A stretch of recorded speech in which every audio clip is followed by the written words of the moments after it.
Oke, selamat pagi semuanya yang saya hormati, dosen pengampu mata kuliah reklamasi dan pengerukan.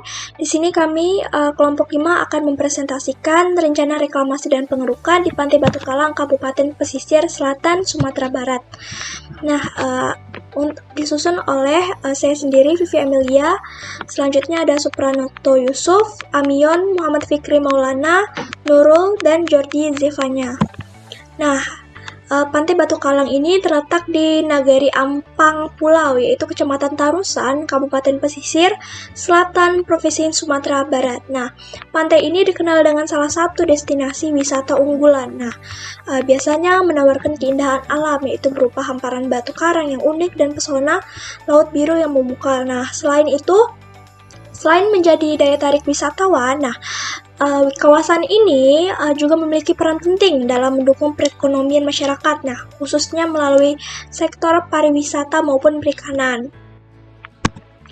Nah, untuk rumusan masalah yang kami ambil yaitu yang pertama, bagaimana proses perencanaan reklamasi di Pantai Batu Kalang, Nagari Ampang, Pulau Kecamatan Tarusan, Kabupaten Pesisir Selatan, Sumatera Barat. Nah, yang kedua, bagaimana menentukan perencanaan pembangunan kawasan reklamasi di Pantai Batu Kalang dengan luas 116 hektar. Nah, tujuan kami yaitu yang pertama untuk menentukan desain, bentuk, dan ukuran dari reklamasi itu sendiri. Yang kedua adalah untuk menentukan lokasi kuarinya, yaitu jarak. Nah, yang ketiga ada perencanaan jangka waktu pelaksanaan reklamasi atau time schedule-nya. Yang keempat yaitu menghitung mobilitas darat. Yang kelima yaitu mendesain tanggul reklamasi dan perhitungan volume. Dan yang keenam yaitu menghitung settlement pledge, menghitung immediate settlement dan total settlement. Nah, selanjutnya untuk perencanaan jangka waktu pelaksanaan reklamasi dan pengerukan. Nah, untuk di sini kami untuk pembuatan hotel kami memerlukan waktu yaitu 3 tahun 9 bulan. Nah, di mana kegiatan pelaksanaan ini memiliki bobot pengerjaan dan waktu pekerjaannya masing-masing. Nah, untuk nilai bobotnya sendiri, yang pertama itu persiapan dengan bobotnya ada 12 bobot. Yang kedua ada survei, pengukuran dan uji laboratorium dengan bobot 17. Yang ketiga ada pekerjaan pengerukan dan dengan nilai bobot 6. Yang keempat ada pemasangan tanggul dan reklamasi penyempurnaan area dengan bobot 53 dan penyempurnaan area dengan bobot 12. Nah, untuk uraian pengerjaan reklamasi ini ada persiapan, survei, pengukuran, uji laboratorium, pekerjaan pengerukan, pemasangan tanggul dan reklamasi dan penyempurnaan area. Nah, di sini saya akan menunjukkan time schedule dari laporan kami. Nah, di sini untuk uraian pekerjaan yaitu persiapan, yaitu ada pembentukan tim kerja, survei harga dan satuan upah pekerja, ada survei lokasi.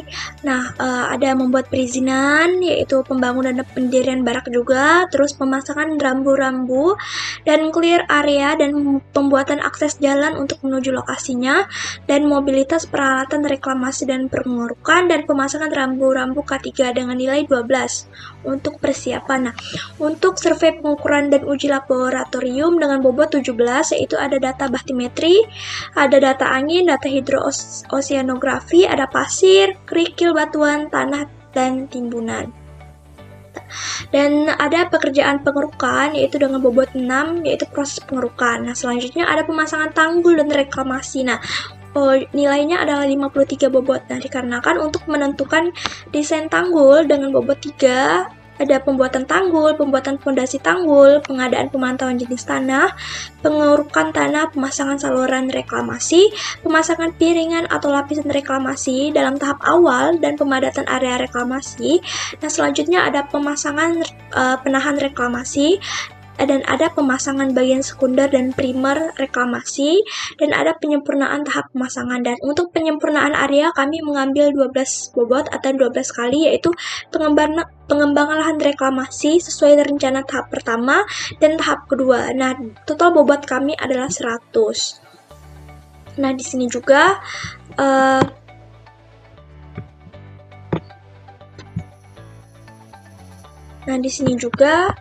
untuk kami untuk luasan reklamasi sendiri adalah luasan reklamasi 116 hektar dengan lokasi tanah sampai ke tempat reklamasi yaitu 441 meter, untuk lokasi pasirnya 682 meter, dan lokasi batunya 944 meter.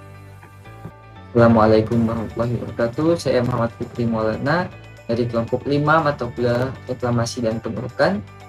Kali ini saya akan menjelaskan PPT pada slide 7 hingga 9. Oke, langsung saja. Di sini adalah proses pemasangan tanggul pada awal pengerukan dan reklamasi. Pada tahap 1, kita melakukan pengerukan sebanyak kita akan melakukan pemasangan tanggul sebanyak 20% dari luas bentuk reklamasi persegi. Kemudian kita lanjutkan dengan tanggul di laut sebanyak 25%, jadi totalnya 45%.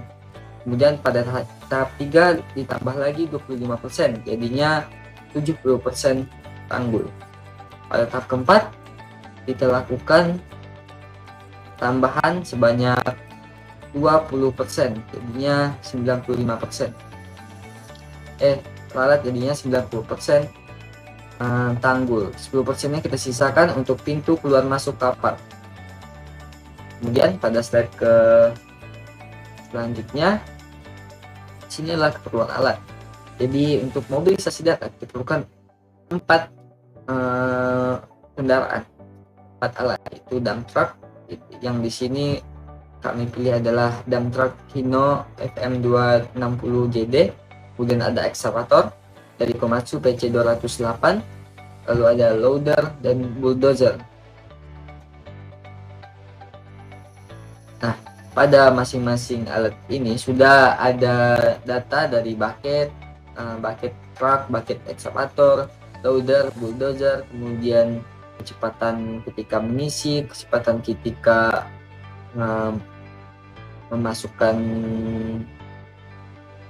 tanah, batu ke truk, kemudian waktu loader dan waktu bulldozer juga. Selanjutnya, pada slide selanjutnya, di sini ada desain dari lapisan material yang digunakan pada tanggul. Nah, untuk yang pertama, kami menghindari penurunan yang signifikan, tentunya kami memilih batu cadas setinggi 40 meter. Kemudian selanjutnya ada lempung lunak sangat organik plus kerikil setinggi 25 meter. Kemudian ada lempung lunak sedikit organik plus kerikil setinggi 25 meter lagi, ditambah pasir berbukir campuran padat setinggi 5 meter. Kemudian pasir seragam padat setinggi 5 meter. Dan kita dari desain ini juga kita dapatkan A per B, kita dapatkan koefisien dari proyeksi Osterberg untuk menghitung perhitungan yang lain juga. Oke, sekian dari saya. Terima kasih. Baiklah, perkenalkan, nama saya Jordi Sukanya. Di sini saya akan menentukan lokasi kuari. Untuk penentuan lokasi kuari sendiri terdiri dari 4, yaitu lokasi kuari tanah, kuari pasir, kuari kerikil, dan kuari batu belah. Alangkah baiknya untuk penentuan kuari dari tempat proyek, kita bisa memilih kuari yang jaraknya dekat dengan proyek agar pembangunan bisa lebih cepat. Di sini untuk kuari kami di kuari kelompok 5, untuk kuari tanah sendiri terletak 0,441 km dari lokasi reklamasi, dan untuk waktu tempuhnya sekitar 1,4 menit. Untuk terisi 0,88 menit dari kuari untuk ke daerah reklamasi. Sedangkan kuari pasir terletak 0,682 km dari lokasi reklamasi dengan waktu tempuh selama 2 menit dan di saat terisi selama 1 menit. Untuk kuari kerikil sendiri terletak sejauh 0,944 km dengan waktu tempuh selama 3 menit, dan di saat terisi menempuh selama 2 menit. Untuk kuari batu bala sendiri terletak 0,944 km dengan waktu tempuh 3 menit dan di saat terisi 2 menit. Jadi kenapa waktu kosong dan terisi itu bisa berbeda waktunya? Karena di saat kosong itu mobil itu lebih ringan, jadi risikonya lebih kecil, dan di saat terisi mobil itu jadi lebih berat karena untuk muatannya sendiri lumayan berat juga dan sangat memperlambat mobil. Berikutnya saya akan menjelaskan analisa perhitungan settlement. Analisa perhitungan settlement sendiri terdapat 4 lapisan tanah, yaitu terdiri pasir seragam padat dengan ketinggian 5,00 meter. Lapisan kedua itu pasir berbutir. Lapisan ketiga itu lempung sedikit organik. Lapisan keempat itu lempung lunak sangat organik. Pada elevasi timbunan dengan HR 5 meter, nilai settlementnya sebesar 0,02 meter. Sedangkan pada lapisan bawah, elevasi timbunan dengan HR 5 meter, nilai settlementnya sebesar 0,672. Pada elevasi timbunan dengan HR 5,00 meter, itu dia sama dengan hasil elevasi ke-1. Karena elevasi timbunannya 5,00 meter. Dan untuk pada elevasi timbunan 3, itu HR-nya sebesar 2,500 meter. Nilai settlementnya sebesar 3,39. Nah, untuk pada hitungan timbunan settlementnya pada nomor 4, nilai settlementnya sama dengan pada elevasi timbunan nomor 3. Karena elevasi timbunannya sama dengan nomor 3, yaitu HR 2,500 meter. Untuk pada timbunan elevasi HR nomor 5 atau lapisan kelima, itu HR-nya sama dengan 40,00 meter. Jadi nilai settlementnya sebesar 5,375. Perhitungan prime settlement. Pada perhitungan prime settlement pada lapisan atas diperoleh 1 pada elevasi timbunan dengan HR 5N. Nilai prime settlementnya sebesar 0,09 M. Sedangkan pada lapisan bawah, untuk poin yang pertama pada elevasi timbunan dengan HR 5,00 M, nilai prime settlementnya sebesar 4,330 M. Untuk poin yang kedua pada elevasi timbunan dengan HR 5,00 M, nilai primer settlementnya sebesar 4,330 M. Dan untuk pada poin yang ketiga pada elevasi timbunan dengan HR 25,00 M, nilai primer settlementnya sebesar 8,820 M. Untuk poin yang keempat pada elevasi timbunan dengan HR 16,8 M, nilai primer settlementnya sebesar 8,820 M. Dan untuk pada poin yang kelima pada elevasi timbunan dengan HR 18,42 M, nilai primer settlementnya sebesar 10,280 M. Saya akan melanjutkan dari ini dari analisa tabel rangkuman untuk lapisan bawah. Ketahui pada elevasi timbunan dengan HR 5,00 meter, nilai settlement totalnya sebesar 0,672 meter, mengalami penurunan sebesar 25,6 meter. Pada elevasi timbunan dengan HR 5,00 meter, nilai settlement totalnya sebesar 0,632 meter dan mengalami penurunan sebesar 25,00 meter.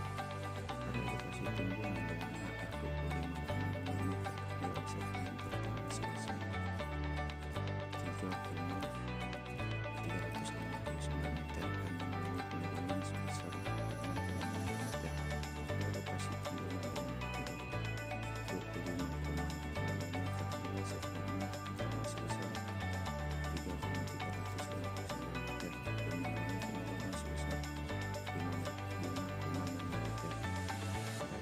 timbunan dengan HR 40,00 meter, nilai settlement totalnya sebesar 5,375 meter dan mengalami penurunan sebesar 10,00 meter.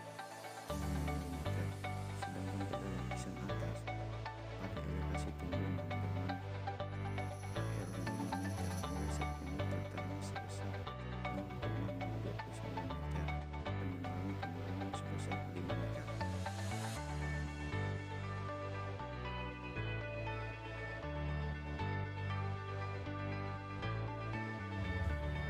Perkenalkan, nama saya Nurul. Saya akan menjelaskan saran dari laporan. Pada data rangkuman hasil perhitungan, terjadi penurunan sebesar minus 5 meter pada lapisan atas ke 1. Dikarenakan penurunan yang sebesar ini, maka sebaiknya dilakukan perbaikan tanah pada timbunan dasar. Tinggi timbunan awal yang diberikan pada saat pelaksanaan penimbunan tidak sama dengan tinggi timbunan rencana. Hal ini dikarenakan tanah dasar yang terbebani, timbunan akan mengalami penempatan,